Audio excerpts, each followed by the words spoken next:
पनि छुट्टी राख्छ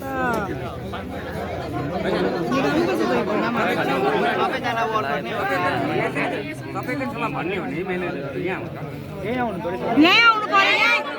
ल्याउनु चाहेको यही ल्याउनु चाहेको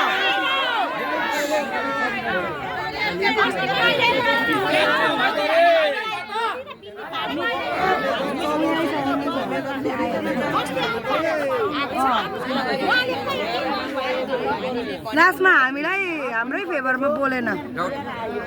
हामीलाई फिट घुमेर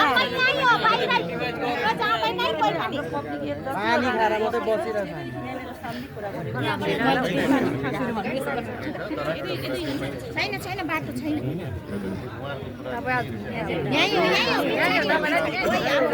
हामीलाई चाहिँ बाहिरै चाहिएको अहिले भित्रको बाहिरै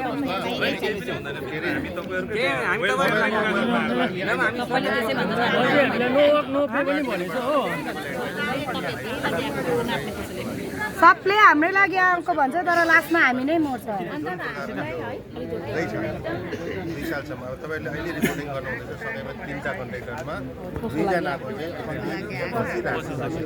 अरू कुरा केही छैन सँगैमा हाम्रो कन्ट्र्याक्टरको चाहिँ किन बसेन भन्ने कुरा चाहिँ यो हुनुपर्ने भनेर चाहिँ तपाईँले नभएर खासमा हाम्रो यो कम्पनीले पनि अलरेडी यो मेन्टेन हेर्नु हजुर यो कुरा चाहिँ राइट हो राइट यसको मेन्टेनेन्स एभ्री 3 मन्थ्समा यसको मेन्टेन हुनुपर्छ त्यो मेन्टेन नभइकन चाहिँ यसको अब केको कम्पलसरी हुनुपर्छ र यसको विषयमा हामी अहिले अब भित्र यहाँ म्यानेजमेन्ट त छ तपाईँहरू हिजोदेखि यहाँ हुनुहुन्छ होइन म्यानेजमेन्टमा पनि सोध्छौँ किन गरेन सँगै विचार गर्नु के कुन कारणले यो बुझ्नै पऱ्यो तपाईँहरूको एउटा हामीले बुझ्यो 2 सालको गेप छैन अरू कुरा केही छैन होइन स्याटरडे पनि छुट्टी राखेर चाहिँ यहाँ कति एब्सेन्ट भइसक्यो हाम्रो त्यो त नभन्नु नि यो त अल्टिमेटली यो डिपार्टमेन्टको सिस्टम छ नि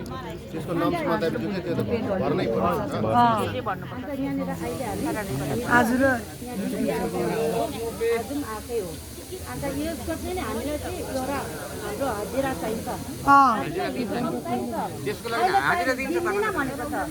नो वर्क नो पे भनेर भन्छ हामीलाई हाम्रो केही फल छैन र पनि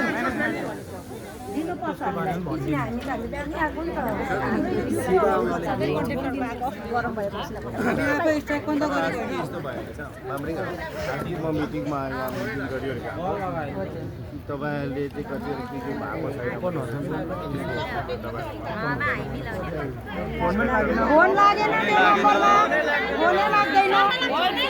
स्विच अफ कुरा सुन्नु छैन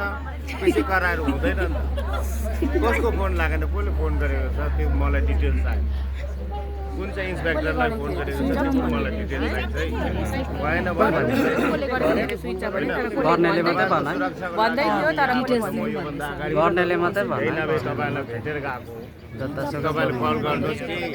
आपत्ति केही छ भने कल गर्नु पर्दाखेरि तपाईँले कल गरेको छ भने तर यता इन्सपेक्टरमा फोनै आयो तर कसले गरे त्यो अचानकमा हिजो फेसबुकमा आउँछ तपाईँले एकैचोटि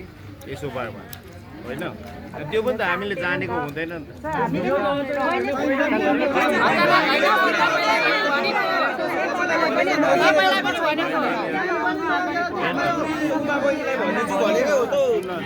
म भन्नु